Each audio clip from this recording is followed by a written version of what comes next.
Counting సమయం ముగియకుండానే counting సెంటర్లోకి తాండ్ర MLA Manohar Reddy 50 మంది అనుచరులతో వెళ్లిన సందర్భంగా కౌంటింగ్ సెంటర్ వద్ద మాజీ ఎమ్మెల్యే ఫైలెట్ రోహిత్ రెడ్డి ఎమ్మెల్యేను ఇలా లోనికి అనుమతిస్తారని గేటు వద్ద జరిగిన గొడవలో మాజీ ఎమ్మెల్యే ఫైలెట్ రోహిత్ రెడ్డితో పాటు మరో 7 వ్యక్తులపై తాండూరు పోలీస్ స్టేషన్లో నాన్ బెయిలబుల్ కేసు నమోదైంది.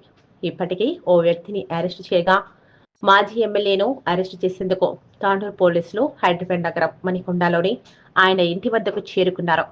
మరోవైపు బీఆర్ఎస్ నాయకులు శ్రీశైల్ రెడ్డి తాండూరు పోలీసులు ఫిర్యాదు చేశారు. ఈ సందర్భంగా ఆయన మాట్లాడుతూ ఎమ్మెల్యే కౌంటింగ్ కేంద్రంకు వెళ్లడం ఏమిటని ప్రశ్నించారు. ఇంకా కౌంటింగ్ నడుస్తూ ఉండగానే ఎమ్మెల్యే ఆయన అనుచరులతో వెళ్లిన వారిపై పోలీసులు కేసు నమోదు చేయాలని డిమాండ్ చేశారు.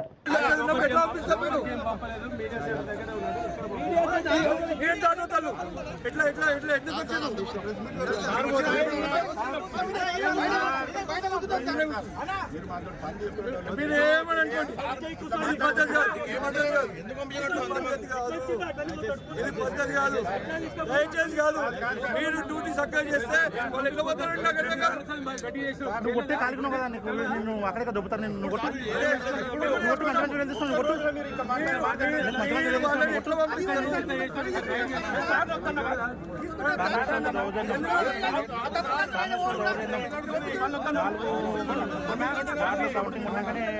సెంటర్ లెక్క వెళ్ళిన ఎమ్మెల్యే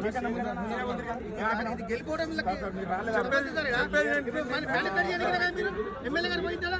9వ వార్డు 9వ వార్డు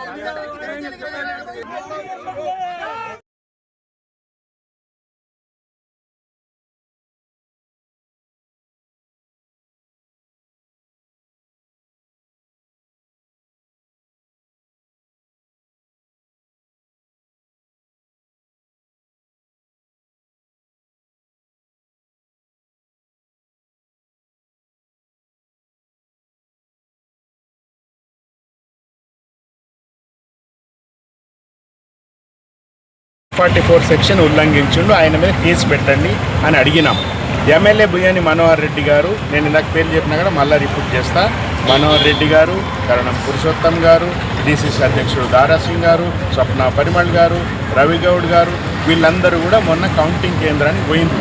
ఇంకా 5 వార్డుల ఎన్నికల ఫలితాలు రాకముందే దాన్ని ఇన్ఫ్లుయెన్స్ చేయడానికి గోల్మాల్ చేసి వాళ్ళకి అలవాటే దీన్ని ఆ బ్యాలెట్లు తీసి ఇంకో వాళ్ళ డబ్బాలో వేసుకోవడం అనేది వాళ్ళకు వెన్నతో పెట్టిన విద్య.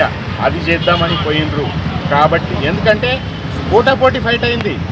వాళ్ళకి ఫైనల్గా వాళ్ళకి 19 వచ్చినాయి, మాకు 12 వచ్చినాయి.